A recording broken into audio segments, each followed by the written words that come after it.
Okay, పరిశుద్ధ గ్రంథమైన Bible నుంచి మరి మత్తయి సువార్త 26వ అధ్యాయము 41వ వచనం మనం అందరం కలిసి చదువుకుందాం.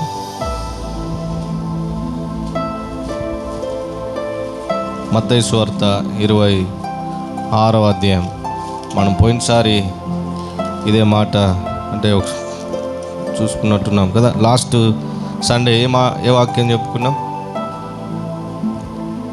లాస్ట్ సండే వేరేది కదా, వేరేది పైకి 2 తిమోతి. కాబట్టి ఇప్పుడు మత్తయి సువార్త మరి 26వ అధ్యాయం 41వ వచనం మనం అందరం కలిసి మరి చదువుకుందాం. 41 చదువుదామా? 26వ అధ్యాయం 41వ వచనం మత్తయి సువార్త అందరం కలిసి చదువుకుందాం. మీరు శోధనలో ప్రవేశించకుండానట్లు మెలకువగా ఉండి ప్రార్థన చేయుడి, ఆత్మ సిద్ధమే కానీ శరీరము బలహీనమని పేతురుతో చెప్పాను. ప్రార్థన చేసుకుందాం. ప్రేమ కలిగిన తండ్రి, నీకు వందనాలు ప్రభువా. మాకు ఇచ్చినటువంటి ఈ మాటను బట్టి మీకు స్తోత్రాలు. ఈ మాట ద్వారా మీరే మాతో మాట్లాడి బలపరచండి. మాకు ఏదైతే మీరు నేర్పించాలనుకుంటున్నారో, ఏదైతే మీరు మాకు తెలియచేయాలనుకుంటున్నారో అది మాకు తెలియచేయమని పరిశుద్ధాత్మ తండ్రి మీ చేతులకు మనం అప్పచెప్పుకుంటున్నాం. మీరే మాట్లాడమని యేసునామములో ప్రార్థిస్తున్నాం తండ్రి, ఆమేన్. ఓకే, చూడండి మరి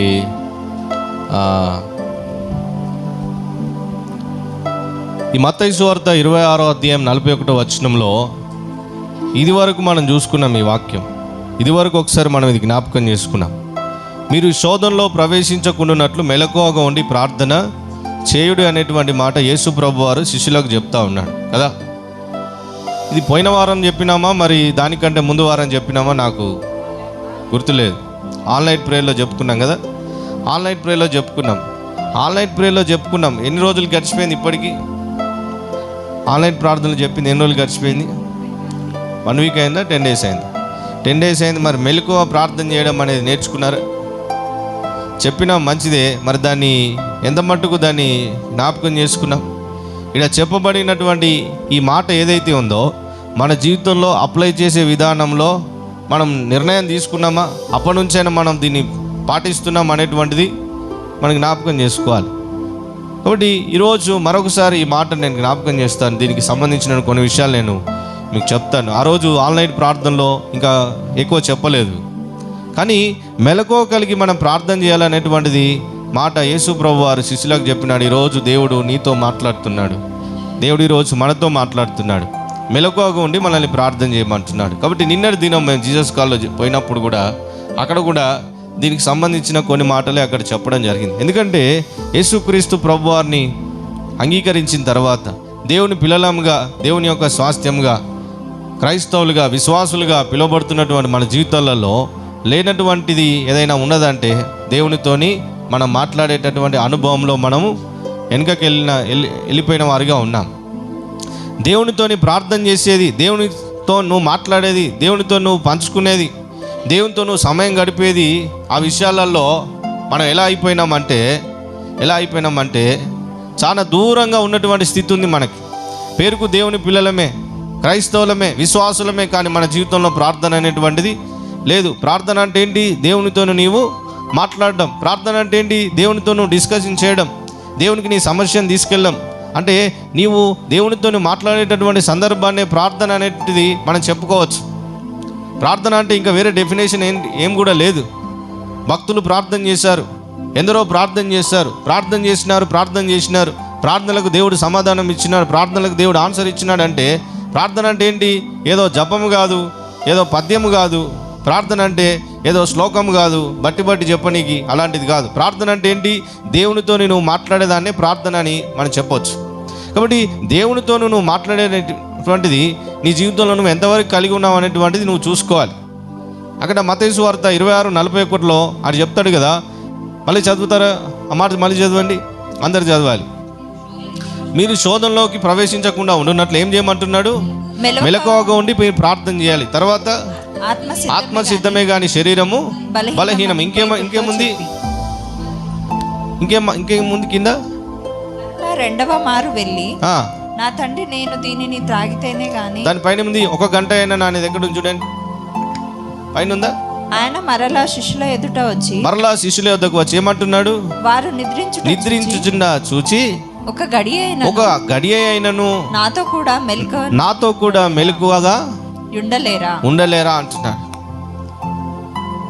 మీకు అర్థమవుతుందా? యేసుప్రభు ఏమంటున్నాడు శిష్యులతోని?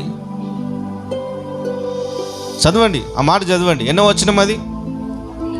40వ వచనం చదవండి. ఏమంటున్నాడు యేసుప్రభు వారు? ఒక్క గడియ అయినను, అందరు కలిసి చదవాలి. 40వ వచనం చదవండి, అందరు కలిసి చదవాలి.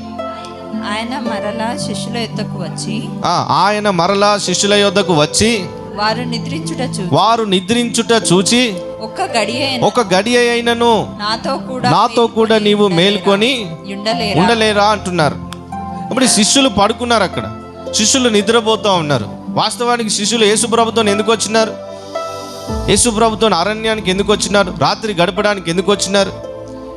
ప్రార్థన చేయడానికి వచ్చినారు. యేసుప్రభు దగ్గరికి ఆయనతో పాటు వచ్చినారు. కానీ శిష్యులు ఏం చేస్తున్నారు? ప్రార్థన చేయకుండా నిద్రపోతూ ఉన్నారు. యేసుప్రభు అనుకున్నాడు వీళ్ళు ప్రార్థన చేస్తున్నారేమో, నేను కొంచెం దూరం వెళ్ళి ప్రార్థన చేస్తాను అనుకున్నాడు. కానీ కొంత సమయం అయిన తర్వాత వచ్చి వీళ్ళు ఏం చేస్తున్నారో చూస్తే వాళ్ళు నిద్రపోతున్నారు, పడుకున్నారు. కాబట్టి వాళ్ళని చూసి యేసుప్రభు అంటున్నాడు, అయ్యో ఒక గంట అయినా మీరు మేల్కొని ఉండలేరా? ప్రార్థన చేయలేరా? అట్లీస్ట్ ఒక గంట అయినా మీ జీవితంలో ప్రార్థన లేదా? లేకపోతే కష్టం, ఒక గంట అయినా ప్రార్థనా జీవితం లేకపోతే మీరు శోధనలో వెళ్ళేటటువంటి అవకాశం ఉంది. కాబట్టి మీరు శోధనలోకి వెళ్ళకుండా ఉండాలంటే, శోధన నీ కుటుంబంలో, నీ జీవితంలో, నీ వ్యక్తిగత జీవితంలో, నీ కుటుంబంలో ప్రవేశించక ఉండాలంటే, అయ్యో నువ్వు ఒక గంట అయినా ప్రార్థన చేయకుండా ఉంటే కష్టమని చెప్తున్నాడు. అప్పుడే చెప్పినాడు యేసుప్రభు వారు. కాబట్టి ఈరోజు దేవుడు మాట్లాడుతూ ఉన్నాడు. ఏం చెప్తున్నాడు అక్కడ? అట్లీస్ట్ ఒక 1 అవర్ అయినా దేవునితో నేను మాట్లాడేటటువంటి సమయం నువ్వు కేటాయించుకోవాలి కదా. ప్రార్థన సమయం అనేటువంటిది నువ్వు పెట్టుకోవాలి. దేవునితోని నువ్వు మాట్లాడేటటువంటిది ఒక గంట సేపు అయినా నువ్వు మాట్లాడగలగాలి ప్రతిరోజు. ఏం మాట్లాడాలి? నీకేమైనా అర్థం కాకుంటే దేవునితో మాట్లాడు. నీదైనా సమస్య ఉంటే దేవునితో నువ్వు చెప్పుకో. ఏదా నీకేమైనా కావాలంటే దేవుని సన్నిధిలో నువ్వు మొరపెట్టు. అంటే ఆయనకు చెప్పు నీ ప్రాబ్లం. ఏదైనా సమస్యను నీకు అర్థం కాకుండా ఉందా, కన్ఫ్యూజన్గా ఉందా, ఎలాంటి పరిస్థితులు, అంటే ఆ పరిస్థితుల్లో ఎలాంటి నిర్ణయాలు తీసుకోవాలి నీకు అర్థం కావట్లేదా, ఎవరు నీకు సపోర్ట్ చేయట్లేదా, ఎవరు నిన్ను పట్టించుకోవట్లేదేమో, నీ ఆలోచనలు వింటలేదేమో, నీకున్నటువంటి పరిస్థితిని బట్టి ఎవరు నీకు గైడెన్స్ ఇస్తలేరేమో, రకరకాలు ఉంటాయి. ఆ సమయంలో నువ్వు మనుషులను ఆధారపడతావు కదా. అలాగూ ఆధారపడితే నీకు ఎలాంటి ఉపయోగం లేదు. కాబట్టి దేవుని వాక్యంలో చూస్తే మనుషులను, రాజులను నమ్ముట కంట యెహోవాను ఆశ్రయించుట మేలని వాక్యం సెలవిస్తూ ఉంది. కాబట్టి నువ్వు రాజులను, మనుషులను, నరులను నమ్ముకోవడం కన్నా దేవుని ఆశ్రయించాలి. అంటే నువ్వు దేవునితో సమయం గడుపు. అట్లీస్ట్ ఒక గంట అయినా రోజులో ఒక గంట సమయం పెట్టుకొని దేవునితో నువ్వు మాట్లాడు. దేవునితో నీ సమస్యలు చెప్పుకో, దేవునితో నువ్వు పంచుకో, దేవునితో నువ్వు షేర్ చేసుకో. అలాగ చేసుకుంటే దేవుడు తప్పకుండా నీకు ఆయన ఉత్తరం ఇస్తాడు. నాకు మొరపెట్టుము, నేను నీకు ఉత్తరం ఇస్తానని దేవుని వాక్యంలో చూస్తాం. అతను నాకు మొరపెట్టగా నేను అతన్ని విడిపిస్తాననేటువంటి మాట కీర్తనల గ్రంథం 91వ అధ్యాయం 15వ వచనంలో మనం చూస్తాం. అతను నాకు మొరపెట్టగా నేను అతనికి ఉత్తరం ఇచ్చాను అంటాడు. అసలు చదువుతారా? ఏమున్నది? 91వ దావీదు కీర్తన 15వ వచనం చదవండి. ఏముంది? దావీదు కీర్తన 91వ అధ్యాయము 15వ వచనం ఏముంది? అతడు నాకు మొరపెట్టగా నేను అతనికి ఉత్తరం ఇచ్చేదను, శ్రమలో నేను అతనికి తోడై ఉంటాను. ఇంకోటి ఏంటంటున్నాడు? అతన్ని విడిపిస్తాను అంటున్నాడు, అతన్ని గొప్ప చేస్తాను అంటున్నాడు, దీర్ఘాయువు చేత అతన్ని తృప్తిపరుస్తాను అంటున్నాడు, నా రక్షణ అతనికి చూపిస్తాను అంటున్నాడు. ఎన్ని ఉన్నాయి మేలు చెప్పండి, ఎన్ని ఉన్నాయి చెప్పండి బెనిఫిట్స్. దేవునికి నువ్వు మొరపెట్టినప్పుడు, దేవునితో నువ్వు మాట్లాడినప్పుడు, ఒక గంట సేపు ప్రభుత్వం నువ్వు గడిపినప్పుడు, నీ గురించినటువంటి పరిస్థితులు దేవునితో నువ్వు చెప్పుకున్నప్పుడు, దేవుని దగ్గరికి నీ సమస్య తీసుకెళ్ళినప్పుడు, ఒకటే కాదు నేను విడిపించేది. ఏం చేస్తారంటే అతను చదువుతారా? అందరు చదువుతారా? ఏమేమి మేలులు ఉన్నాయి అక్కడ? అతడు నాకు మొర్రపెట్టగా నేను ఏం చేస్తాను? అతన్ని నేను మొట్టమొదటిగా ఉత్తరం ఇస్తాను. అంటే ఏంటి? అతను నాతో మాట్లాడితే నేను అతనితో మాట్లాడతాను, అతను నాతో మాట్లాడితే నేను అతనితో మాట్లాడతాను. మాట్లాడటమే కాదు, ఏం చేస్తాను అంటున్నాడు ఆయన? శ్రమలో నేను అతనికి తోడై ఉంటాను అంటున్నాడు. శ్రమ అంటే ఏంటి? నీ కుటుంబంలో వచ్చే ఆర్థిక ఇబ్బందులు కాదు శ్రమ. నీకు రోగము కాదు, శ్రమ అంటే వేరు. శ్రమ, కష్టము, బాధ అనేటువంటి చాలా వ్యత్యాసాలు ఉన్నాయి.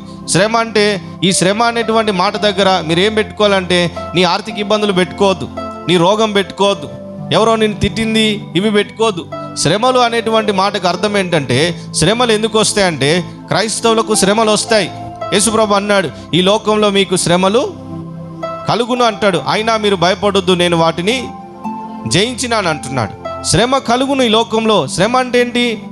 నీకు ఆర్థిక పరమైనటువంటి లాస్ కాదు, అంటే నువ్వు ఫైనాన్షియల్గా లాస్ అయ్యేటువంటిది శ్రమ కాదు, రోగాలతో బాధపడేది శ్రమ కాదు, అందరు నిన్ను తిట్టేది శ్రమ కాదు, పేదరికంగా ఉండేది శ్రమ కాదు. శ్రమ ఏంటంటే, శ్రమ ఎందుకు వస్తుంది? ఈ లోకంలో మీకు శ్రమ కలుగునని యేసుప్రభు అన్నాడంటే, యేసుప్రభు వారిని మనం కలిగినందుకు, యేసుప్రభు వారిని మనం దేవునిగా కలిగి ఉన్నందుకు, దేవుని మనం సేవిస్తున్నందుకు, ఈ లోకం అందరూ ఒకటి చేస్తూ ఉన్నారు, మనము దేవుణ్ణి మనం కలిగి ఉన్నందుకు, యేసయ్యను రక్షకుడిగా మనం కలిగి జీవిస్తున్నందుకు, క్రైస్తవులుగా మనం పిలువబడుతున్నందుకు లోకం నుంచి నీకు శ్రమ వస్తుంది. ఏం శ్రమ తెలుసా? నువ్వు క్రైస్తవుడు కాబట్టి నిన్ను అనేక రకాలైనటువంటి ఇబ్బందులకు వాళ్ళు గురి చేస్తారు. నువ్వు పనిచేసే స్థలంలో కావచ్చు, నీ గ్రామంలో కావచ్చు, పట్టణంలో కావచ్చు, ఎక్కడైనా సరే నువ్వు దేవుని కుమారుడు, దేవుని కుమార్తె అన్నటువంటి దానికి అనేకులు హేళన చేయొచ్చు, ఎగతాళికి చేయొచ్చు. అయ్యో వీళ్ళు క్రైస్తవులు, వీళ్ళ దేవుడు ఏంటి అని. ఆనాడు అపోస్తులకు శ్రమలు వచ్చినాయి. ఎందుకు వచ్చినాయో తెలుసా? యేసు ప్రభువును వాళ్ళు ప్రకటిస్తున్నప్పుడు వాళ్ళు శ్రమలు అనుభవించినారు, రాళ్ళతోని కొట్టబడ్డారు, ఎన్నో రకాలుగా వాళ్ళు చెరసాలలో వేయబడ్డారు. ఇది శ్రమ. కాబట్టి అతను నాకు మొరపెట్టగా నేను అతనికి ఉత్తరం ఇస్తాను, మొట్టమొదటిగా శ్రమలో నేను అతనికి తోడుగా ఉంటాను అంటున్నాడు. ఇంకేమంటున్నాడు చూడండి, అతన్ని విడిపిస్తాను. ఒకటి, అతనికి నేను తోడుగా ఉంటాను, అతన్ని నేను ఏం చేస్తాను అంటున్నాడు, విడిపిస్తాను. తోడుగా ఉండి నేను అతన్ని విడిపించి ఇంకేమంటున్నాడు, అతన్ని గొప్ప చేస్తాను. గొప్ప చేయడమే కాదు, ఇంకేంటంట, దీర్ఘాయువు చేత నేను అతన్ని తృప్తిపరుస్తాను. ఇంకా నా రక్షణ అతనికి చూపించాను. దేవుని రక్షణ ఎలా ఉంటుందో నేను చూపిస్తా అంటున్నాడు. దేవుని ద్వారా కలిగేటటువంటి ఆ ప్రొటెక్షన్, దేవుని ద్వారా కలిగేటటువంటి ఆ రక్షణ ఎలాగుంటుందో నేను అతనికి చూపిస్తా. దీర్ఘాయువు చేత నింపుతా, అతనికి తోడుగా ఉంటా, అతను నేను విడిపిస్తా. ఎలాంటి శ్రమ అయినా కానీ, ఎలాంటి పరిస్థితి అయినా కానీ, ఎలాంటి ఇబ్బంది అయినా కానీ, ఎంత పెద్ద ప్రాబ్లం అయినా వాళ్ళు కలిగి ఉండని, ఒకటి చేస్తే నేను అలా విడిపిస్తా అంటున్నాడు. ఒక పని చేస్తే నేను అలా తోడుగా ఉంటా అంటున్నాడు. ఒక పని చేస్తే నా రక్షణ ఏంటి, నా ద్వారా కలిగే ప్రొటెక్షన్ ఏంటి, శత్రువు నుంచి ఎలాంటి ఇబ్బందులు వారికి కలగకుండా నేను చూడగలను అనేటువంటి మాట ఆయన చెప్తున్నాడు. అదేందో తెలుసా? ఒకటి, దేవునితోని నీవు గడిపేటటువంటి ఒక గంట సమయం. అతడు నాకు మొర్రపెట్టగా, నువ్వు ఒక గంట దేవునితోని గడిపితే చాలు. రోజుకు ఒక గంట దేవునితోని నీ ప్రాబ్లం చెప్పుకుంటే చాలు. నువ్వు మనుషులతో డిస్కస్ చేయడం కన్నా, నీ స్నేహితులతో డిస్కస్ చేయడం కన్నా, నీ ప్రాబ్లమ్స్ ఇంట్లో వాళ్ళతో డిస్కస్ చేయడం కన్నా ద బెస్ట్ ఏంటి తెలుసా? నీవు దేవునితోని నీ సమస్యను పంచుకుంటే నీకు మేలవుతుంది. నీ సమస్య దేవునితో నువ్వు పంచుకుంటే మేలవుతుంది. అదొకటే నీ జీవితంలో మేలు పొందుకోవాలన్నా, నువ్వు విడుదల పొందాలన్నా, దేవుని రక్షణ చూడాలన్నా, నీకు దీర్ఘాయువు రావాలన్నా, నీకు ఎలాంటి పరిస్థితులు నీ కుటుంబంలో డిఫరెంట్గా వెళ్ళకుండా, అంటే నువ్వు లేమిలో లాస్లో వెళ్ళకుండా ఉండాలంటే ఒక్కటి చేస్తే చాలు, దేవునితోనే నువ్వు సమయం గడపడం ప్రారంభించు.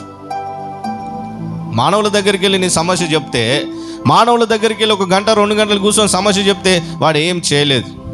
విని ఈ లోక సంబంధమైనటువంటి గైడెన్స్ వాడు ఇస్తాడేమో, ఇలా చేద్దాం అలా చేద్దామని. లేదు, యూజ్లెస్. అది యూజ్లెస్. ఎందుకంటే మానవుడు ఇచ్చే సలహా ఎప్పుడు కూడా ఫైనల్ కాదు. అది మానవులు ఇచ్చే సలహా ఎప్పుడు కూడా అది ఆ ఫైనల్ సొల్యూషన్ కాదు.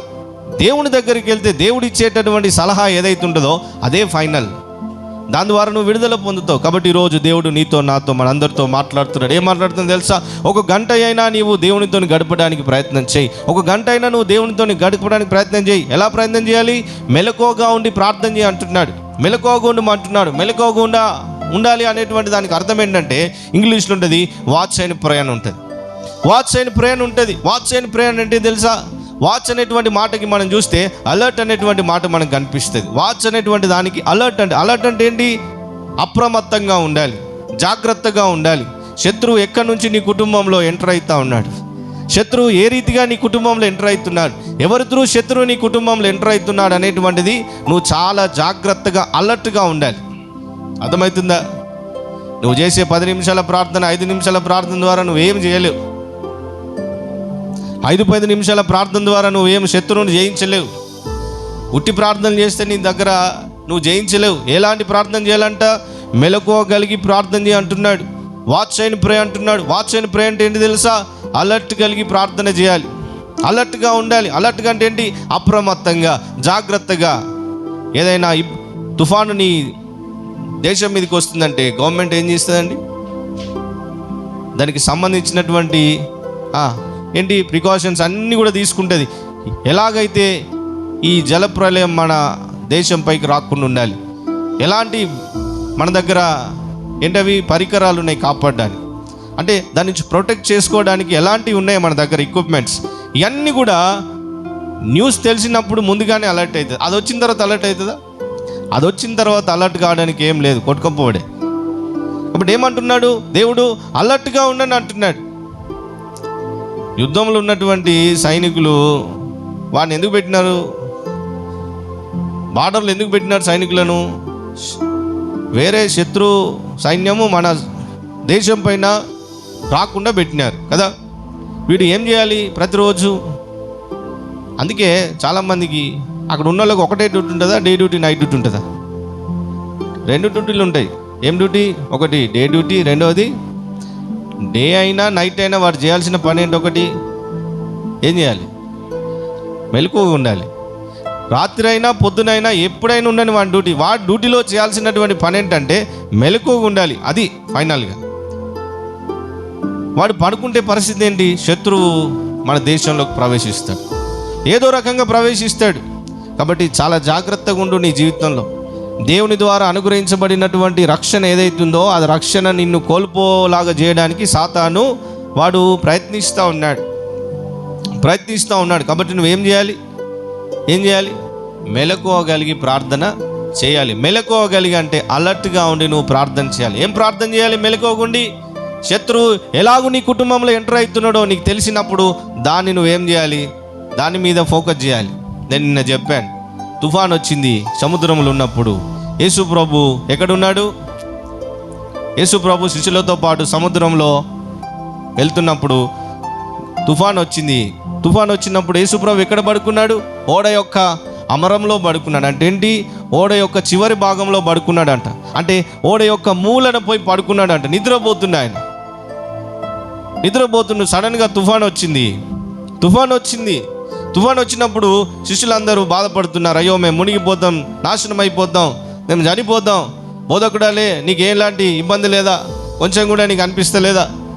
మేము మునిగిపోతాం, మమ్మల్ని కాపాడు అనేటువంటి మాటలు అరిచినా కూడా ఏం చేస్తున్నాడు? ఆయన నిద్రపోతున్నాడు. యేసుప్రభు వారు ఎక్కడ నిద్రపోతుండు? ఓడ యొక్క చివరి భాగంలో నిద్రపోతుండు. ఎందుకు ఓడ యొక్క చివరి భాగంలో నిద్రపోవాలి తెలుసా? ఓడ యొక్క చివరి భాగంలోనే యేసుప్రభు ఎందుకు నిద్రపోవాలి? మధ్యలో నిద్రపోవచ్చు కదా, ఫ్రంట్లో నిద్రపోవచ్చు కదా. వాళ్ళందరూ మాట్లాడుతుంటే వాళ్ళ మధ్యలో మంచి సాపేసుకుని పడుకోవచ్చు కదా. వీళ్ళకి సంబంధం లేకుండా వీళ్ళందరూ ఒక దగ్గర ఉన్నాడు. యేసుప్రభు మాత్రం ఒక మూలన పోయి ఓడ యొక్క చివరి భాగంలో అమరంన నిద్రపోతున్నాడు. ఎందుకో తెలుసా? ఎందుకు ఆ మూలన నిద్రపోతుందంటే ఓడ ఒకవేళ మునగాల్సి వస్తే, షిప్ ఏదన్నా మునగాల్సి వస్తే మునిగేది ఎక్కడ తెలుసా? ఫస్ట్ చివరి భాగమే మునుగుతుంది. ఓడ ఒకవేళ మునిగాల్సి వస్తే సముద్రంలో చివరి భాగంలో మునుగుతుంది, మధ్యలోకి మునిగది, ఫ్రంట్ మునిగేది చివరి భాగమే. యేసుప్రభు ఏడున్నాడు తెలుసా? ఆ చివరి భాగంలో ఉన్నాడు. మునుగుతుందా? యేసుప్రభు చివరి భాగంలో ఉన్నాడు. మునుగుతుందా? మునుగది. ఆయనకు తెలుసు ఎక్కడ వీళ్ళు పడిపోతారో అక్కడే ఉన్నాడు ఆయన. వీళ్ళకి తెలియదు ఆ విషయం. అది పెద్ద తుఫాన్ రాని ఏమన్నా రాని మునగాలంటే ఫస్ట్ చివరి నుంచి మునగాలి. మునిగే ప్లేస్లోనే యేసుప్రభు వాడు ఉన్నాడు. ఇంకా మునిగే అవకాశం ఉందా? అవకాశం లేదు. అది శిష్యులకు తెలియక ఏమంటున్నారు? కేకలు వేస్తున్నారు, అరుస్తున్నారు, భయపడుతున్నారు. కానీ చివరికి యేసుప్రభు లేచి శిష్యులతో మాట్లాడినాడు కదా, మీ విశ్వాసము అల్ప విశ్వాసులు అని ఒక మాట చిట్టినాడు. అయినా యేసుప్రభు చేసినటువంటిది ఏంటి తెలుసా? గాలిని గద్దించిండు, తుఫాను నిమ్మలమైందంట. గాలిని గద్దించిన తుఫాను నిమ్మలమైంది. దీని ద్వారా నువ్వు నేర్చుకోవాల్సింది ఏంటంటే, ఒక సమస్య నీ కుటుంబంలో ఎంటర్ అవుతుంది అన్నప్పుడు నువ్వు చాలా అలర్ట్గా ఉండాలి, మెలకువగా ఉండాలి, అప్రమత్తంగా ఉండాలి. ఎలాగ అప్రమత్తంగా ఉండాలి? ఏదో ఇబ్బంది నీకు వస్తుంది, నీకు తెలుస్తుంది. ఈరోజు తెలియలేదు, ఒక వారం తర్వాత నీ కుటుంబంలో ఏదో డిఫరెంట్గా జరగకూడని జరుగుతున్నాయి, లాస్ అవుతా ఉంది, హెల్త్ పరంగా ఏదో తేడా కొడుతుంది. ఇమ్మీడియట్గా నువ్వేం చేయాలి? అప్రమత్తం కావాలి, అలర్ట్ కావాలి. అలర్ట్ ఏం చేయాలి? నువ్వు అది ఎక్కడికి వెళ్ళి వస్తుందో కనిపెట్టి దాన్ని ఫోకస్ చేసి దాన్ని నువ్వు గద్దించాలి, దాన్ని బంధించాలి, దాన్ని క్యాన్సిల్ చేయాలి. అప్పుడు నువ్వు విడుదల పొందుతావు. నువ్వు చూస్తూ అలానే ఉన్నావు అనుకో, మునిగిపోయే అవకాశం ఉంది. కాబట్టి జాగ్రత్త. దేవుడు చెప్తున్నాడు, ఎన్ని గంటలు ప్రార్థన చేస్తున్నావు? 10 నిమిషాల 5 నిమిషాల యూజ్ లేదు. అట్లీస్ట్ ఒక గంట సేపు, గంట అనేటువంటిది మినిమం. దానిపైన నువ్వు ఎంతైనా చేసుకో. మినిమం 1 అవర్ అనేటువంటిది బైబిల్లో దేవుని ద్వారా మనకు చెప్పబడిన ఒక నంబర్. 1 అవర్ యేసయ్యతో నువ్వు మాట్లాడే అనుభవం నువ్వు కలిగి ఉంటే నీ జీవితంలో శోధన అనేటువంటిది నీ కుటుంబంలో ఎంటర్ కాకుండా ఉంటుంది. కానీ మన జీవితంలో ఎంటర్ అవుతున్నాయి. దానికి రీజన్ ఏంటో తెలుసా? నీవు యేసయ్యతో గంట సేపు అయినా గడిపే జీవితము లేదు నీకు. యేసయ్యతో నువ్వు మాట్లాడే అనుభవం లేదు, యేసయ్యతో నువ్వు గడిపే అనుభవం లేదు. కాబట్టి ఇవన్నీ నీ లైఫ్లో ఎంటర్ అయినాయి. సాతాను చాలా తెలివిపరుడు. ఏం తెలివి తెలుసా? వేరే తెలివి, మంచి పనులు చేసే తెలివి కాదు, చెడగొట్టే తెలివి చాలా ఉందని. చెడగొట్టే తెలివి చాలా ఉంది, మంచి పనులు చేసే తెలివి కాదు. చెడిపోయేటట్టు చేసి తెలివి బాగుంది. నువ్వు గంట సేపు గడిపితే దేవునితో నువ్వు మాట్లాడితే వాడు ఎంటర్ కాడన్న సంగతి తెలిసి నువ్వు ప్రార్థన చేయకుండా ఏం చేస్తాడు? నీ శరీరాన్ని బలహీనపరుస్తాడు. అందుకే యేసయ్య చెప్పినాడు, ఏమంటున్నాడు? ఆత్మ ఎప్పుడు సిద్ధంగా ఉందంట. ఆత్మలో నువ్వు అనుకుంటావు, ఈరోజు ఇంటికి వెళ్ళినాక ప్రార్థన చేసుకోవాలా, ఈరోజు ఇంటికి వెళ్ళిన తర్వాత నేను బైబిల్ చదువుకోవాలా, కాసేపు పాటలు పాడుకోవాలా, లేదంటే దేవుని విషయాలు నేను కూర్చొని నా కుటుంబంతో నేను డిస్కషన్ చేయాలి, దేవుడు చేసిన అద్భుతాలు నేను మాట్లాడాలి, దేవుడు చేసిన ఆశ్చర్యక్రియలు నేను కొన్ని పంచుకోవాలి, దేవుడు ఈ లోకంలో ఉన్నప్పుడు ఎలాంటి అద్భుతాలు ఆశ్చర్యక్రియలు చేసినాడో నేను పంచుకోవాలి, దాన్ని డిస్కషన్ చేద్దాం అనేటువంటి ఆలోచన కలిగి వెళ్ళి ఉండొచ్చు. కానీ ఆన్ ద వేలోనే నీ కడుపున వస్తుంది, ఆన్ ద వేలోనే నీకు తలనొప్పి వస్తుంది, ఆన్ ద వేలోనే నీకు జరగరాని అన్నీ జరుగుతాయి. వెళ్ళి ఏం చేయవు, ఇక పడుకుంటావు. శరీరం అనేటువంటిది బలహీనం. వాడు కొట్టేది ఎక్కడ తెలుసా? నీ శరీరం పైన కొడతాడు. నేను ప్రార్థన చేయకుండా కొడతాడు. నీ నోటి నుంచి దేవునితో మాట్లాడకుండా నోరు పైన అటాక్ చేస్తాడు. ఎక్కడో అనుకొని వస్తావు, ఇంటికి రాగానే అనేకమైన డిస్టర్బెన్సెస్ నీకు ఇంట్లో కనిపిస్తాయి. ప్రార్థన కీర్తన ఏముండదు, ఆపేస్తావు. వాళ్ళు అలర్ట్గా ఉండాలి ఈ విషయాలలో. ఎలాగూ శత్రువు నా కుటుంబం పైన దాడి చేస్తున్నాడు, నా లైఫ్ పైన దాడి చేస్తున్నాడు, యేసు ప్రభు ద్వారా నాకు అనుగ్రహించినటువంటి రక్షణ కోల్పోయేటట్టు ఎలాగూ నా లైఫ్లో వాడు ఎంటర్ అయినాడు అనేటువంటిది చాలా జాగ్రత్తగా ఉండాలి. అందుకే దేవుని వాక్యంలో ఒక మాట ఉంటుంది చూడండి, ఏంటంటే శత్రు ఎందుకు మరియు మనము అలర్ట్గా ఉండాలా, ఎందుకు అప్రమత్తంగా ఉండాలి చెప్పండి. 1 పేతురు రాసిన పత్రిక 5వ అధ్యాయం 8వ వచనంలో ఒక మాట ఉంటుంది. ఎందుకు మనం జాగ్రత్తగా ఉండాలి, ఎందుకు అలర్ట్గా ఉండాలి, ఎందుకు అప్రమత్తంగా ఉండాలి, ఎందుకు గంట అయినా మెలకువగా ఉండి ప్రార్థన చేయమని ఎందుకు చెప్తున్నానంటే 1 పేతురు రాసిన పత్రిక 5వ అధ్యాయం 8వ వచనంలో ఒక మాట ఉంటుంది. చదవండి ఏముంది అక్కడ? 1 పేతురు రాసిన పత్రిక 5వ అధ్యాయం 8వ వచనంలో చూడండి. నిబ్బరమైన బుద్ధి గలవారై మెలకువగా ఉండుడి. అర్థమవుతుందా? ఏమంటున్నాడండి? దేవుడు వాక్యం చెప్తుంది, నిబ్బరమైన బుద్ధి గలవారై మెలకువగా ఉండండి, మెలకువగలిగి ఉండండి, అలర్ట్గా ఉండండి, అప్రమత్తంగా ఉండండి. ఎందుకంట మీ శత్రువు అయినటువంటి సాతాను అపవాది గర్జించు సింహం వలె ఎవరిని మింగురుదునా అని వెతుకుతూ తిరుగులాడుచున్నాడంట. అర్థమవుతుందా? నిబ్బరమైన బుద్ధి గలవారై మెలకువగా ఉండండి అంటున్నాడు. ఊరికే చెప్పలే యేసు ప్రభు మెలకువగా ఉండండి, అలర్ట్గా ఉండండి, వాచ్ అండ్ ప్రే, అప్రమత్తంగా ఉండాలని ఊరికే చెప్పట్లేదు యేసు ప్రభు. ఎందుకు చెప్పినాడు? మీ శత్రువు అయినటువంటి అపవాది సాతాను నిన్ను మింగాలని, నిన్ను చంపేయాలని, నిన్ను సర్వనాశనం చేయాలని ఏం చేస్తున్నాడు? గర్జించే సింహంలాగా వెతుకుచున్నాడు, నీ గురించి తిరుగుతూ ఉన్నాడు, నీ గురించి తిరుగుచున్నాడు నిన్ను మృంగివేయాలని. నువ్వేం చేయాలి? మెలకువగా ఉండాలి. అంటే వాడు వస్తున్నాడు నీ గురించి, వాడు నీ గురించి ప్రతిరోజు వాడు నిన్ను మింగనీకే ప్రణాళిక పెట్టుకున్నాడు, నిన్ను వెతుకుచున్నాడు, నిన్ను మృంగేయాలని తిరుగుచున్నాడు. కాబట్టి నువ్వు చాలా జాగ్రత్తగా అప్రమత్తంగా ఉండాలి. దేని విషయంలో? వానికి దొరకకుండా ఉండేటటువంటి స్థలంలో నువ్వు వెళ్ళాలి, వాడు నీ పైన అటాక్ చేయకుండా ఉండేటటువంటి స్థలంలోకి నువ్వు రావాలి. అప్పుడే నువ్వు సేఫ్ అవుతావు. అందుకే యోహాను సువార్త 10వ అధ్యాయం 10వ వచనం ఉంటుంది కదా, వాడు దొంగతనంను హత్యను నాశనం చేయడానికి వస్తాడు, కానీ మరి దేనికి కూడా రాడు. వాడు ఎతుకుచున్నాడు నీ మనస్సుని దొంగిలించడానికి. వాడు దొంగిలిస్తూ ఉన్నాడు నీ మనస్సును, నీ హృదయాన్ని, దేవుని పట్ల ఉన్న నీ ఆలోచనలు దొంగిలిస్తూ ఉన్నాడు. దేవునితో ఉన్నటువంటి సమయం గడపాలనుకుంటున్నావు, గడపకుండా నీ సమయాన్ని దొంగిలించి లోకానికి తీసుకెళ్తున్నాడు, లోక ఆశల వైపు తీసుకెళ్తా ఉన్నాడు. లోకం ఎలాగ ఎంజాయ్ చేస్తూ ఉందో అలాగూ నేను కూడా ఎంజాయ్ చేయాలని తీసుకెళ్తా ఉన్నాడు. చిక్కిపోతావు, జాగ్రత్త. వాడు చూపించే ప్రతి ఒక్కటి దాన్ని బట్టి నువ్వు చూసి నువ్వు డిసిషన్ తీసుకున్నావా, చాలా జాగ్రత్త, నువ్వు పడిపోతావు. పక్షులను పట్టాలి, పిట్టలు పట్టేటోళ్ళు ఏం చేస్తారు? వల వేసి పెట్టిండు, ఉట్టి వల వేస్తే వస్తాయా? వల కనిపిస్తలేదు, వల వేసి పెట్టిండు కనిపిస్తలేదు. పక్షులు అక్కడికి రావాలంటే ఏం చేయాలి? వేటగాడు ఏం చేయాలి? ఫుడ్ వేయాలి, దాన వేయాలి, ఫుడ్ వేయాలి. ఫుడ్ వేసినప్పుడే దాన్ని తినాలని ఆ రకరకాల ఫుడ్. మా ఇంట్లో ఎప్పుడు ఒకటే ఫుడ్ పెడుతున్నాడు,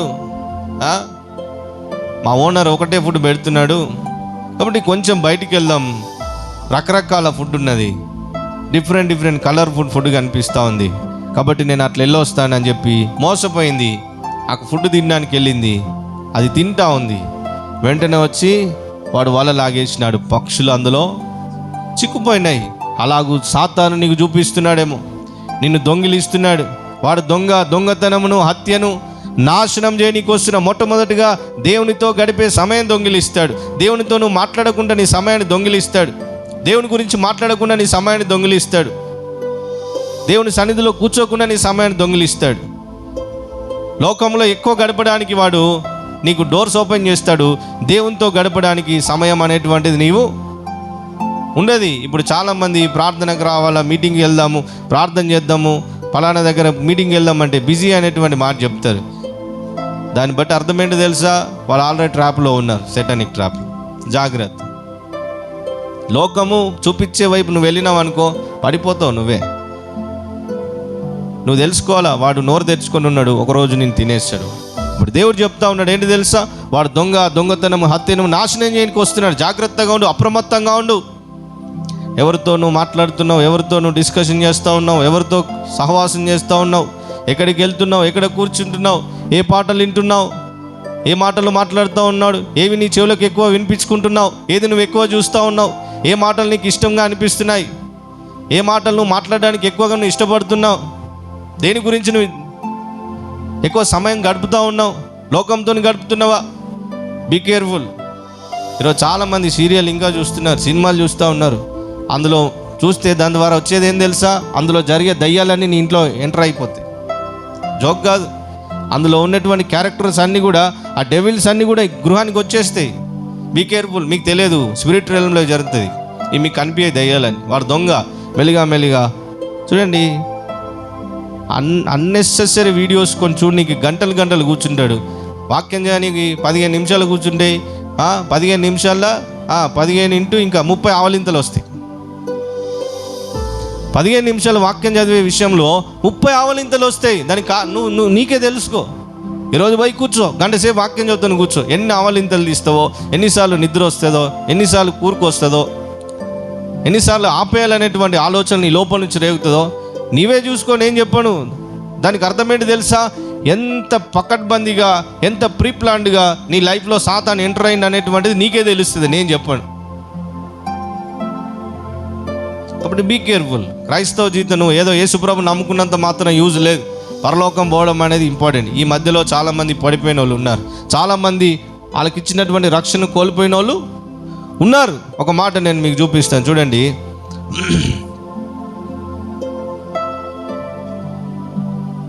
మొదటి తిమోతి రాసిన పత్రిక 4వ అధ్యాయం 14వ వచనం చూడండి. మొదటి తిమోతి రాసిన పత్రిక 4వ అధ్యాయం 14వ వచనం. ఏ వాక్యం ఉన్నాడు? అపోస్తలుడైన పౌలు గారు చెప్తారు, తిమోతికి చెప్తాడు, చదవండి. మొదటి తిమోతి 4వ అధ్యాయం 14వ వచనం.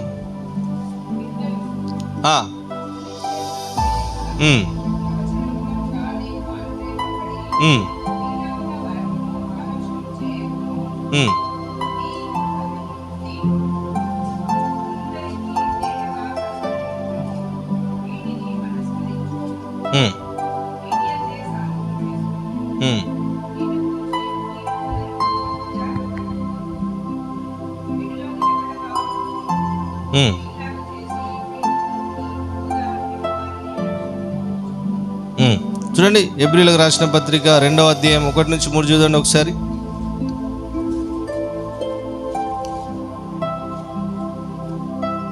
హెబ్రీయులకు రాసిన పత్రిక 2వ అధ్యాయం 1 నుంచి చదవండి, 3 వచనం.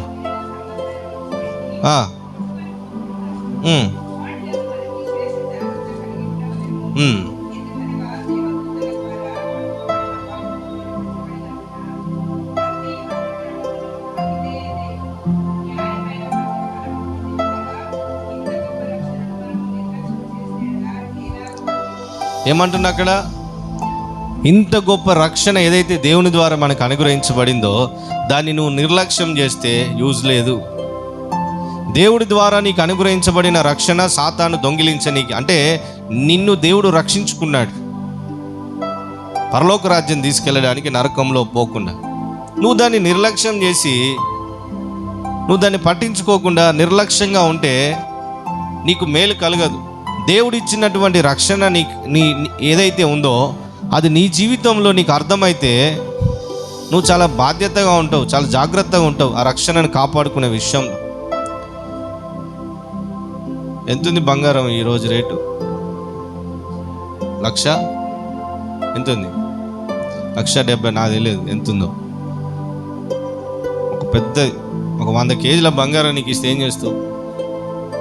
100 కేజీల బంగారం అంటే ఎన్ని తులాలు నాకు తెలియదు, బట్ 100 కేజీ గోల్డ్ నీకు ఇస్తే ఏం చేస్తావు? దాన్ని పడేసి విచ్చలవిడిగా తిరుగుతావా? ఇంట్లో పెట్టేసి ఎటంటే టూర్లకు పోతావా? ఎంత మంచి రిలేటివ్ వాడు సొంతోళ్ళు, ఎంత మంచోళ్ళు, నీకు మటన్ పెడతా, చికెన్ పెడతా, నిన్ను చాలా జాగ్రత్తగా చూసుకుంటా, రోజు పూటకి నీకు మటన్ పెడతా అన్నా నేను మీ ఇంటికి రానంటావు. ఎందుకు? ఇంటికి పోతే ఇది పోయిద్ది. నీ మటను తిప్పి కొడితే 1000 రూపాయలు ఉంటుందేమో కిలో. ఆడ 100 కిలో బంగారం ఉంది నాకు. నేను అవసరం లేదు నీతోని, వదిలిపెట్టడానికి నువ్వు ఇష్టపడవు, నువ్వు దాన్ని నిర్లక్ష్యం చేయవు, చాలా జాగ్రత్తగా కాపాడుకుంటావు దాన్ని. అలాంటిది దేవుని ద్వారా అనుగ్రహించబడినటువంటి రక్షణ ఏదైతుందో అది పోగొట్టుకునే విషయంలో నువ్వు నిర్లక్ష్యంగా ఉండకు.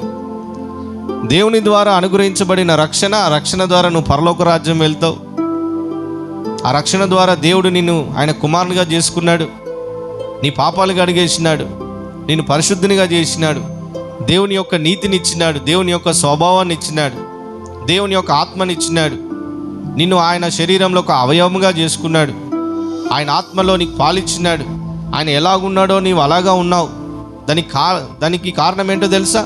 రక్షణ కారణమైంది. కాబట్టి ఇలాంటి రక్షణ నువ్వు నిర్లక్ష్యం చేస్తే నష్టపోయేది నీవే. జాగ్రత్తగా ఉండు, అప్రమత్తంగా ఉండు, మెలకువగా ఉండు. నువ్వు ప్రార్థన చేయి, అప్రమత్తంగా ఉండి ప్రార్థన చేయి. ఎందుకు అంటే అపవాది అయిన సాతాను నీ విరోధి, నిన్ను మృంగుతానని చెప్పేసి వాడు ఎత్తుకుచూ తిరుగుతూ ఉన్నాడు. కాబట్టి బీ కేర్ఫుల్. అందుకే చెప్తున్నాడు, మీరు శోధనలోకి వెళ్ళకుండా ఉండాలంటే మీరు ప్రార్థన అనేటువంటిది మీ జీవితంలో తప్పనిసరిగా కలిగి ఉండాలని చెప్తున్నాడు. కాబట్టి ఇంకో మాట కూడా నేను చెప్తాను. చూడండి, మత్తయి సువార్త 13వ అధ్యాయం 25వ వచనం చదవండి, రాసుకోండి. 1, ఎందుకు మెలకువగా ఉండాలని యేసుప్రభు చెప్పినాడంటే మీ విరోధి అయిన సాతాను నేను వెతుకుచూ తిరుగుతున్నాడు, నేను నాశనం చేయాలని చెప్పేసి, దేవుని నీకు అనుగ్రహించిన రక్షణను నుంచి దూరం చేయాలని తిరుగుతున్నాడు. కాబట్టి రెండోది చూడండి, మత్తయి సువార్త 13వ అధ్యాయము 25వ వచనం మనం జ్ఞాపకం చేసుకుందాం. చూడండి అక్కడ ఏముంది?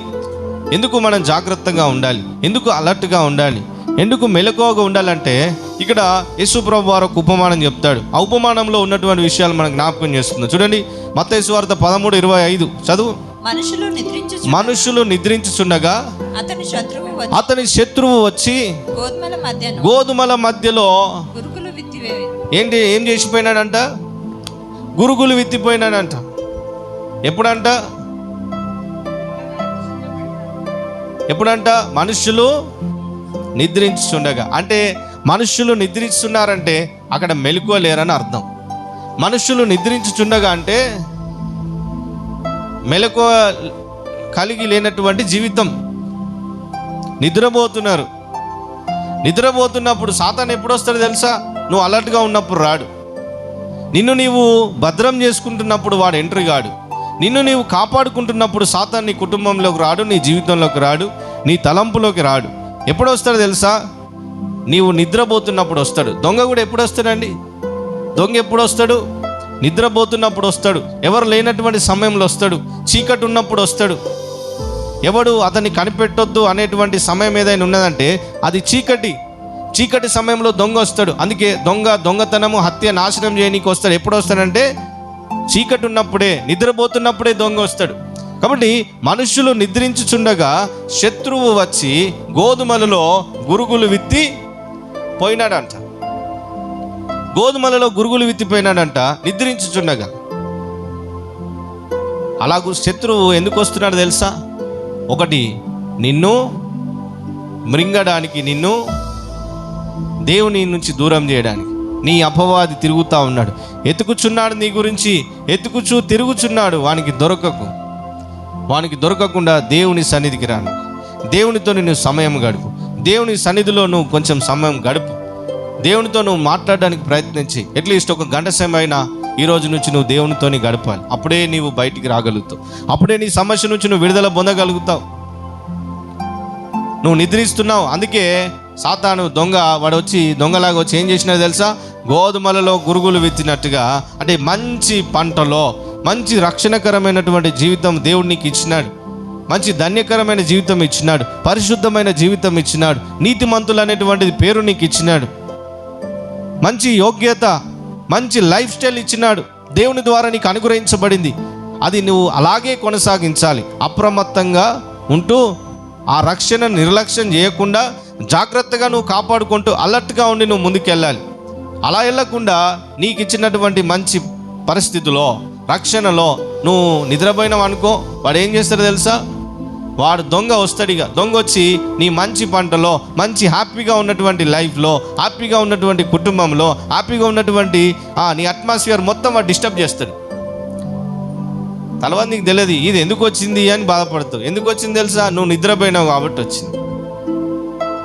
చాలామంది ఇప్పుడు ఫైనాన్షియల్ స్ట్రగుల్ కావడానికి, చాలామంది గృహాలలో ఇబ్బందులు కలిగి ఉండడానికి, ఆఫీసులో డిస్టర్బెన్స్ కానీకి, ఎన్నో రకాలైనటువంటి పరిస్థితులు దేవుని పిల్లలుగా వాళ్ళ గృహాలలో, కుటుంబంలో కావచ్చు, వ్యక్తిగత జీవితాల్లో కావచ్చు, ఎన్నో సమస్యలు గుండా వెళ్తున్నారు. దానికి కారణం ఏంటి తెలుసా? వాళ్ళందరూ నిద్రపోతున్నాడు కాబట్టి దొంగ వచ్చినాడు. వచ్చి గోధుల మధ్యలో గురుగులు విత్తిపోయినాడు. మంచి అట్మాస్ఫియర్లో వాడు ఏదో నాటిపోయినాడు. ఒకవేళ నువ్వు అలర్ట్గా ఉన్నట్టయితే, అప్రమత్తంగా ఉన్నట్టయితే, నువ్వు ప్రార్థన చేసేవాడి, నువ్వు జాగ్రత్త పడేవాడి, సాతాను నీ కుటుంబంలో ప్రవేశించకుండా ఉండడానికి నువ్వు ప్రార్థన చేసేవాడి. నువ్వు ప్రార్థన చేస్తుంటే అది రాకుండా ఉండేది. నువ్వు నిద్రపోయినావు కాబట్టి వచ్చింది. అర్థమైందా? మెలకువగా ఉండండి, అలర్ట్గా చూడండి. గోధుమ మధ్యలో గురుగులు, దీనికి అర్థం ఏంటో తెలుసా?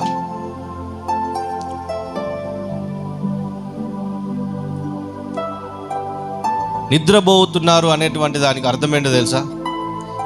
అందరూ నిద్రించుతుండగా అంటే స్పిరిచువల్ నెగ్లిజెన్స్ అంటే ఏంటి?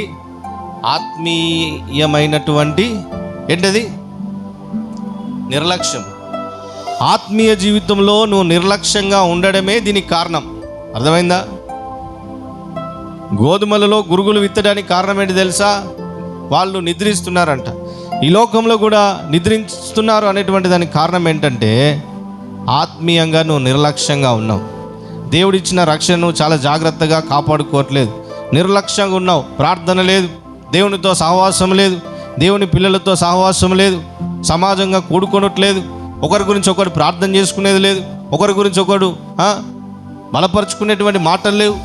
ఇద్దరు కలిసినారంటే వాళ్ళ మధ్యలో దేవుని మాటలు ఉండవు, పనికిమాల మాటలే.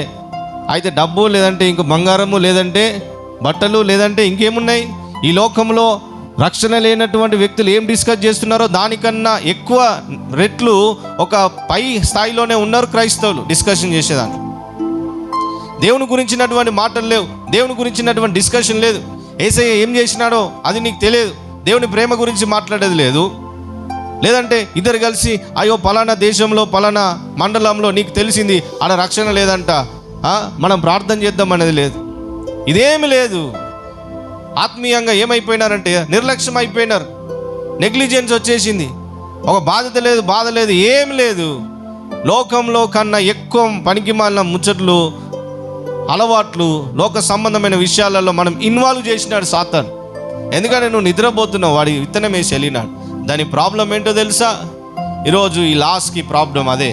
ఈరోజు ఈ ప్రాబ్లానికి కారణం ఏంటంటే, ఒకరోజు నువ్వు నిద్రపోయినావు, స్పిరిచువల్గా నువ్వు నిర్లక్ష్యంగా, ఆత్మీయంగా నువ్వు చాలా నిర్లక్ష్యంలో ఉండిపోయినావు. అదే రీజన్, వేరేదేం లేదు. చాలా జాగ్రత్తగా మన లైఫ్ను లీడ్ చేయాలి. దేవుని ద్వారా అనుగ్రహించబడినటువంటి లైఫ్ ఏదైతే ఉందో చాలా జాగ్రత్తగా లీడ్ చేయాలి మనం.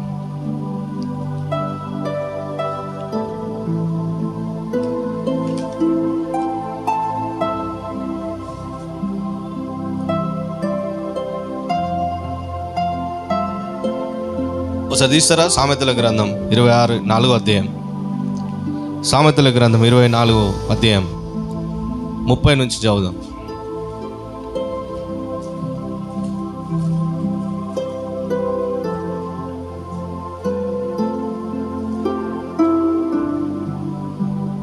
సామెతల గ్రంథం 24వ అధ్యాయం 30 నుంచి చదువుదాం.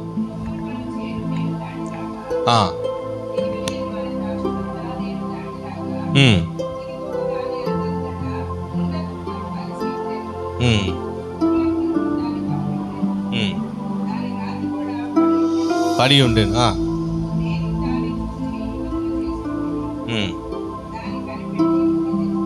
బుద్ధి తెచ్చుకోండి. ఇంకా కొంచెం నిద్ర, ఇంకా కొంచెం కునుకుపాటు,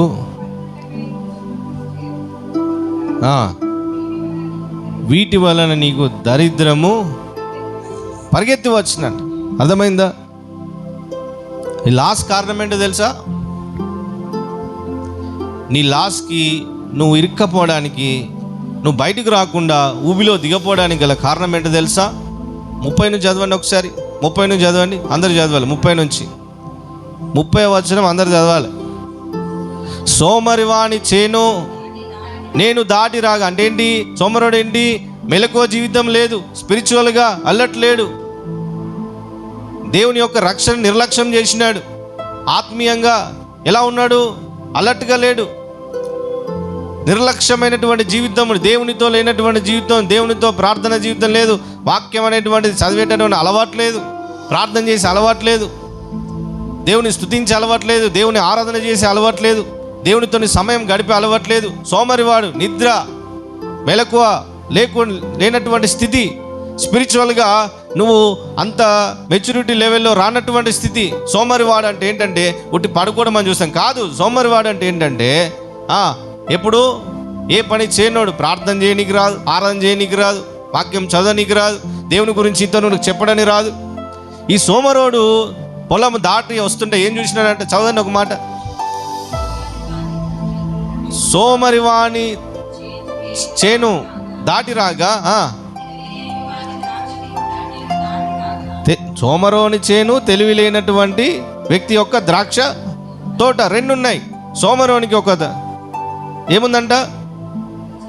చేను ఉంది. తెలివి లేనోనికి ఒక ద్రాక్ష తోట ఉంది. ఇవి రెండిటిని దాటి వస్తున్నాడంటే ఎవరు? సొలొమోను కావచ్చు కదా, ఒక పర్సన్, లేదంటే దేవుడే అనుకుందాం. అక్కడ వీళ్ళిద్దరిని చూస్తూ వస్తున్నాడంట. చూస్తున్నప్పుడు అతను కనిపెట్టింది ఏంటంట? దాని అందంతటా ముండ్ల తుప్పలు ఉన్నాయి. తర్వాత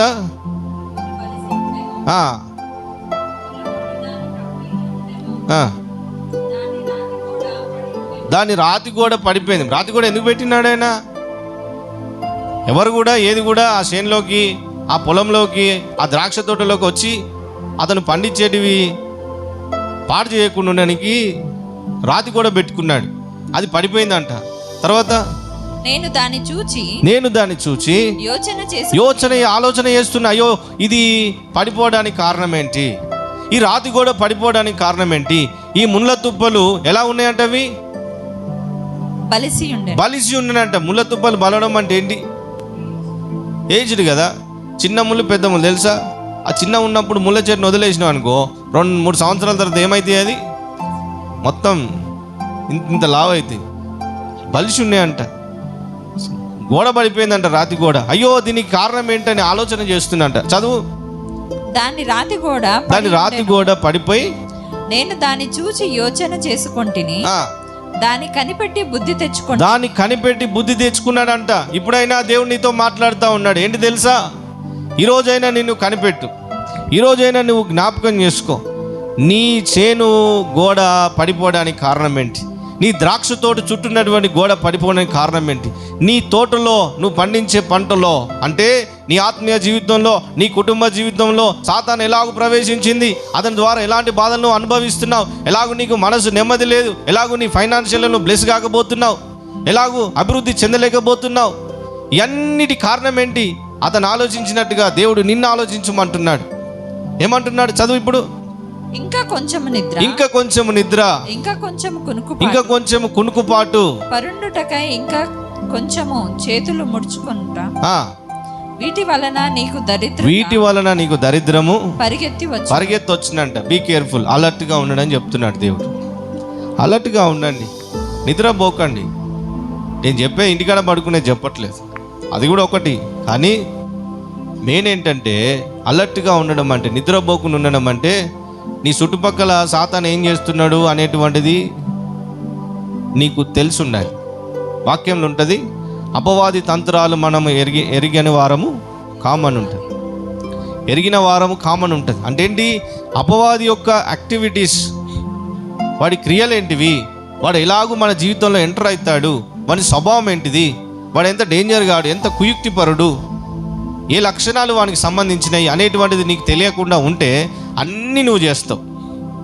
అన్నీ చేయదగినే, అన్నీ మంచిదే, అన్ని ప్రాంతాలకు నేను వెళ్ళే ప్లేసే, ఎక్కడైనా వెళ్ళొచ్చు, ఎటైనా తిరగవచ్చు, ఎవరితోనైనా మాట్లాడవచ్చు, ఎవరు ఏం పెట్టినా తినొచ్చు అని నువ్వు అంటావు. ఎందుకు తెలుసా?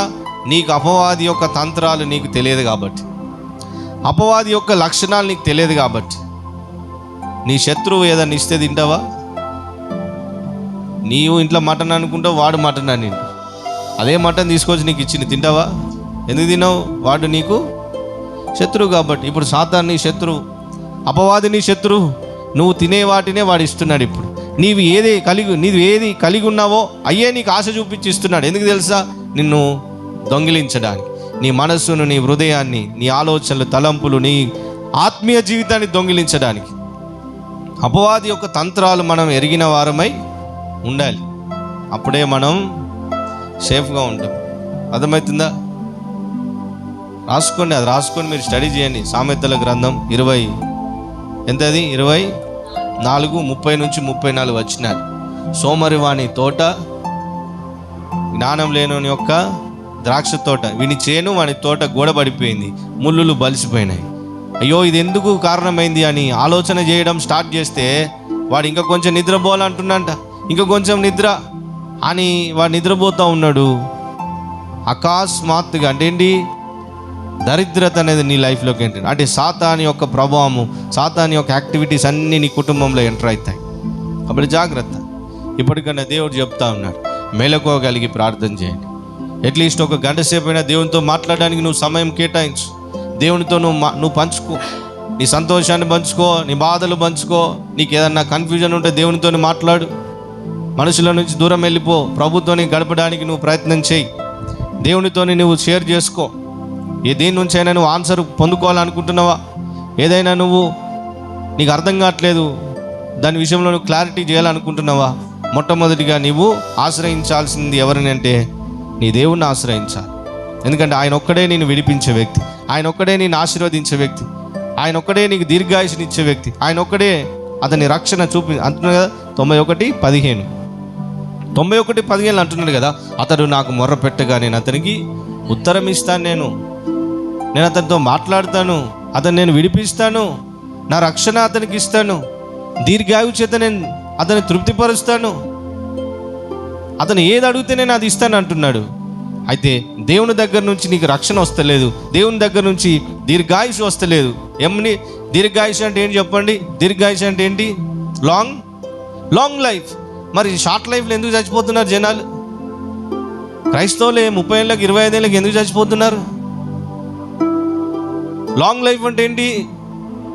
అన్యజనులు జీవిస్తున్నారు 120 సంవత్సరాలు. నువ్వెందుకు లిమిట్ చేసుకుంటున్నావు? నీది 70కి 80కి 90కి. అది పక్కన పెట్టి 30-40 ఏళ్ళకే ఎందుకు చచ్చిపోతున్నారు? లాంగ్ లైఫ్ దేవుడు ఇస్తా అంటున్నాడు. అతను నాకు మొర్ర పెడితే చాలు, రక్షణ ఇయడమే కాదు దీర్ఘాయువు చేత నేను అతను తృప్తిపరుస్తా అంటున్నాడు. లాంగ్ లైఫ్ నేను ఇస్తా అంటున్నాడు. నీకు లాంగ్ లైఫ్ వద్దా? దేవుడు ఇస్తా అంటున్నాడు లాంగ్ లైఫ్. నీకు ఆయన సిద్ధంగా ఉన్నాడు, నువ్వు సిద్ధంగా లేవు మొర పెట్టడానికి. కాబట్టి బీ కేర్ఫుల్. ఇంకా కొన్ని ఉన్నాయి, టైం అయిపోయింది. చివరి ఒక మాట చెప్తాను. ఇర్మియా గ్రంథము చేయండి. ఇర్మియా గ్రంథము 33వ అధ్యాయం.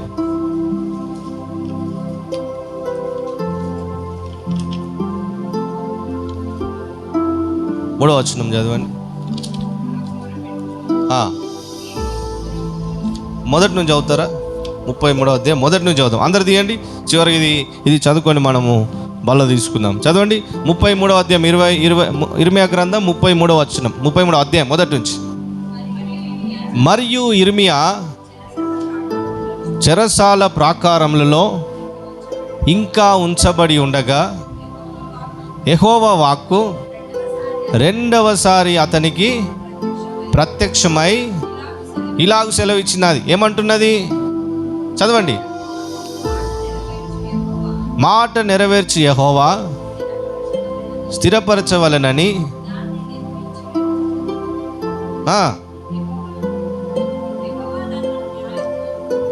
యెహోవా నాకు నామము అను. న్యాయమా నామమా?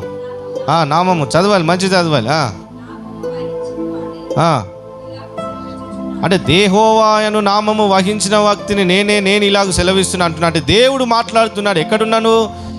చెరసాలలో ఉన్నటువంటి ఇర్మియాతోని దేవుడు మాట్లాడుతూ ఉన్నాడు. చెరసాలలో ఉన్నటువంటి ఇర్మియాతోని దేవుడు మాట్లాడుతూ ఉన్నాడు. ఏం మాట్లాడుతున్నాడు? చదవండి. నాకు మొరపెట్టుము, నేను నీకు ఉత్తరం ఇచ్చేదను. తర్వాత నీవు గ్రహింపలేని గొప్ప సంగతులను, గూఢమైన సంగతులను నేను నీకేం చేస్తా అంటున్నాడు? తెలియజేస్తున్నా అంటున్నాడు. ఇప్పుడు నువ్వు ఎక్కడున్నావు చెప్పు. ఇప్పుడు నువ్వు ఎక్కడున్నావు? ఎక్కడున్నావు చెప్పు. నువ్వు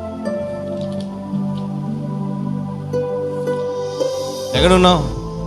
చెరసాల్లో ఉన్నావు. నీ లైఫ్ ఎలా ఉందో నాకు తెలియదు. చెరసాల లైఫ్ ఉండొచ్చు, చుట్టూ జైల్లో ఉన్నట్టు ఉండొచ్చు. చెరసాలు ఉన్నోనికి వెళ్ళి ఉంటుంది. టైం ఫుడ్ వస్తుందా? వాడు ఏది పెడితే అది తినాలి. అందరితోని కమ్యూనికేషన్ ఉంటుందా? ఉండదు. బంధించబడినటువంటి స్థితి, బయటికి పోలేనటువంటి స్థితి, బయట వాళ్ళలాగా సంతోషకరమైనటువంటి జీవితం లేనటువంటి స్థితి. అందరూ కుటుంబాలు ఉన్నట్టు నేను కూడా ఉంటే బాగుండు అనేటువంటి సందర్భాల్లో కొందరు ఆలోచిస్తారు. అంటే చెరసాలు ఉన్నవాడు, జైల్లో ఉన్నవాడిని అడిగితే బయట ఉన్న ఫ్యామిలీస్ అన్నీ గుర్తొస్తాయి. అరే వాళ్ళు చాలా బాగున్నారు, నేను వాళ్ళకు తప్పు చేయకుండా ఉంటే నేను ఇక్కడ వచ్చేది కాదు. కాబట్టి ఇక్కడ ఇర్మియా తప్పు చేసినని కాదు. ఇర్మియా చెరసాల్లో ఉన్నప్పుడు దేవుడు ఇర్మియాతో మాట్లాడుతున్నాడు. ఏమంటున్నాడు? నాకు మొరపెట్టుము నీవు, నేను నీకు ఉత్తరం ఇస్తాను అంటున్నాడు. కాబట్టి దేవుడు ఈరోజు మనతో మాట్లాడే మాటని తెలుసా? నీవు ఆయనకు మొరపెట్టు. చెరసాలలో ఉన్నప్పుడు ఇర్మియా మొరపెట్టినాడు. దేవుడు చెప్పినాడు కాబట్టి ఇర్మియా మొరపెట్టినాడు. ఈరోజు నువ్వు ఏ చెరలో ఇరుక్కపోయినావో, ఎలాంటి పరిస్థితుల్లో ఇరుక్కపోయినావో, ఏ సమస్యల గుండా నీవు వెళ్తా ఉన్నావో, ఏ సమస్యలు నిన్ను కిందికి నెట్టేస్తున్నాయో, ఏ సమస్యలు నిన్ను బయటికి లేవకుండా చేస్తున్నాయో భయపడకు. దేవుడు చెప్తున్నాడు, నీవు నాకు మొరపెట్టు, మెలకువ కలిగి నాకు ప్రార్థన చేయి, అలర్ట్గా ఉండి నాతో మాట్లాడు. అట్లీస్ట్ ఒక గంట సమయం అన్నా నాతో గడపడం నువ్వు అలవాటు చేసుకో. నువ్వు ఇప్పటికైనా అలర్ట్గా అంటున్నాడు. జాగ్రత్త విను. ఇప్పటికైనా అలర్ట్గా అంటున్నాడు. నీ గోడలు పడిపోయినాయి, నీ చేనులో ముళ్ళు ఏంటి బలిసినాయి, నీ కుటుంబంలో అడ్డుగా ఉన్నటువంటి దేవుని యొక్క ప్రాకారం ఏదైతే ప్రొటెక్షన్ ఉందో అది పడిపోయింది. నీ కుటుంబం జాగ్రత్తగా ఉండాలని, నీ లైఫ్ జాగ్రత్తగా ఉండాలని ఏదైతే నువ్వు ప్రొటెక్షన్ వేసుకున్నావో అది పడిపోయింది. ఇప్పటికైనా దాన్ని చూసి జాగ్రత్త పడు. నువ్వు ఏం జాగ్రత్త పడు? ఇది ఎందుకు పడిపోయింది? ఎందుకు నా పొలంలో, నా ద్రాక్ష తోటలో, నా చేనులో ఈ ముళ్ళులు బలిసినాయి అంట. దీనికి కారణం ఏంటనేటువంటిది ఇప్పటికైనా అప్రమత్తంగా, ఇప్పటికైనా నువ్వు అలర్ట్ అయి దేవునితో గడపడానికి ప్రయత్నం చేయి. ఆ చెర నుంచి నువ్వు బయటికి రావాలంటే దేవుడు మాట్లాడుతూ ఉన్నాడు. ఇర్మియాతో మాట్లాడినటువంటి దేవుడు ఈరోజు నీతో మాట్లాడుతూ ఉన్నాడు. ఇర్మియాతో మాట్లాడిన దేవుడు నీతో మాట్లాడుతున్నాడు. నీ జీవితంలో ఆ మేలు పొందుకోకపోవడానికి కారణం ఏంటో తెలుసా? నువ్వు దేవునితో గడపలేదు.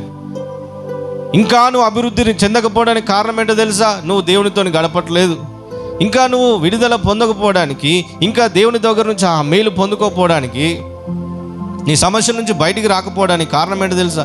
నీకు తెలుసు, నీ చుట్టూ ఉన్నటువంటి గోడలు పడిపోయినాయి నీకు తెలుసు, అయినా నీకు బాధ లేదు, నిర్లక్ష్యంగా ఉన్నావు. దేవుడు ఇచ్చినటువంటి రక్షణ నిర్లక్ష్యం చేయకు. కోల్పోతే మరలా అది రాదు. గోడలు పడిపోయినాయి, నీకు తెలుసు అవి ఎక్కడెక్కడ గోడలు పడిపోయింది, ఏ విషయంలో నువ్వు ఇరుక్కపోయినావు, దేని నుంచి నువ్వు బయటికి రాలేకపోతున్నావు, నీకు బాగా తెలుసు. ఇప్పటికైనా దాని విషయంలో నువ్వు దృష్టి పెట్టు. దాని విషయంలో ఇప్పటికైనా నువ్వు అలర్ట్గా, అప్రమత్తంగా, అది ఎలాగ జరిగిందో నీకు తెలుసు, అలాగ జరగడానికి కారణమైన నీకు తెలిసినప్పుడు నువ్వు దేవుని సన్నిధిలో వెళ్ళి వాటిని క్యాన్సిల్ చేయి. దేవుని సన్నిధిలో నువ్వు మొరపెట్టు, దేవునితో నువ్వు మాట్లాడు, దాన్ని కంప్లీట్గా నువ్వు డిస్ట్రాయ్ చేసి. తుఫాను కారణమైనటువంటి గాలిని యేసుప్రభు గద్దించినట్టుగా నీ సమస్య కారణమైనటువంటి వ్యక్తులు ఎవరు ఉన్నారో వాళ్ళ గురించి నువ్వు ప్రార్థన చేయి. ఆ సమస్య గురించి ప్రార్థన చేసుడు కాదు, సమస్య కలగడానికి కారణమైనటువంటి వ్యక్తులు, పరిస్థితులు ఉండొచ్చు, వాళ్ళ గురించి నువ్వు ప్రార్థన చేయి, సమస్య క్లియర్ అయిపోయింది. కాబట్టి బీ కేర్ఫుల్.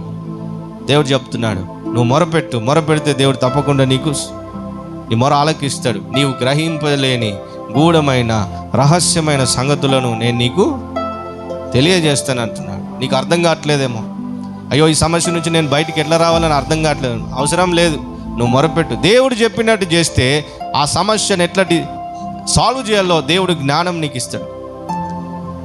దేవునితోని ప్రార్థన చేయకుండా, దేవునికి మొరపెట్టకుండా, దేవునితోని నీ సమస్య పంచుకోకుండా, దేవునితోని నువ్వు డిస్కషన్ చేయకుండా, ఆ ప్రాబ్లానికి, ఆ సమస్యకి ఒక సొల్యూషన్ నేను చెప్పాలంటే ఇంపాసిబుల్. అది ఒక సమస్యకి నువ్వు రైట్ సొల్యూషన్ చెప్పాలంటే మొట్టమొదటిగా దాని గురించి దేవుని సన్నిధికి వెళ్ళాలి, దేవునితో మాట్లాడాలి. దేవునితో డిస్కస్ చేసినప్పుడు రైట్ ఆన్సర్ అనేటువంటిది వస్తుంది. ఒక వ్యక్తి నేను జ్ఞాపకం చేస్తాను. దానియేలును మనం జ్ఞాపకం చేసుకుంటే, దానియేలు ఏం చేసినాడు?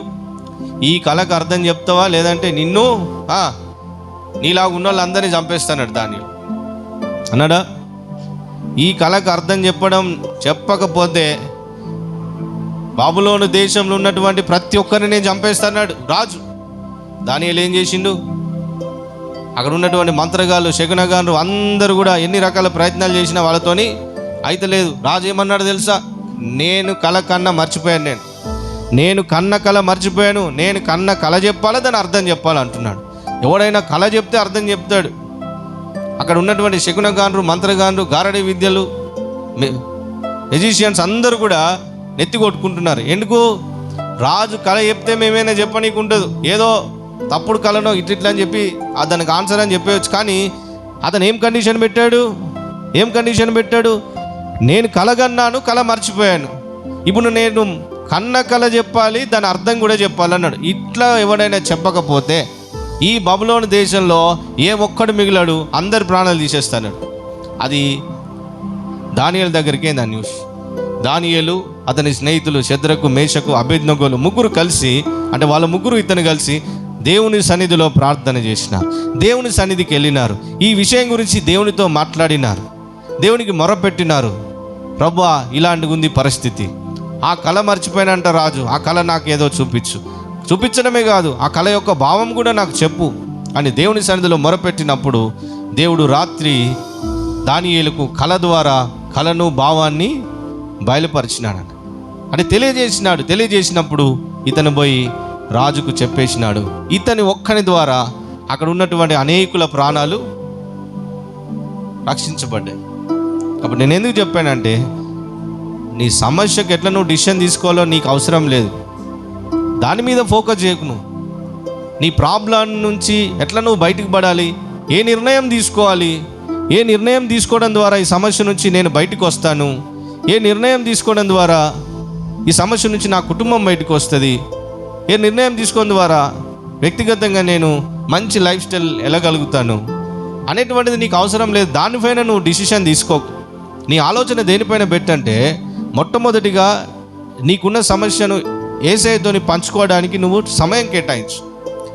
నీ సమస్యను దేవునితోని చెప్పడానికి నువ్వు సమయం కేటాయిస్తే దేవుడు నీకు గైడెన్స్ ఇస్తాడు, దేవుడు నీకు ఆలోచన ఇస్తాడు, ఎలాంటి నిర్ణయాలు తీసుకోవాలి, ఎలాగ ముందుకు అడిగేయాలి, ఎలాగూ మాట్లాడాలి, అన్నీ కూడా దేవుడు ఆయన ఆత్మ ద్వారా నీకు గైడెన్స్ ఇస్తాడు. అప్పుడు నువ్వు రైట్ వేలో వెళ్ళగలుగుతావు. శత్రువు నిన్ను ముట్టే అవకాశము లేదు.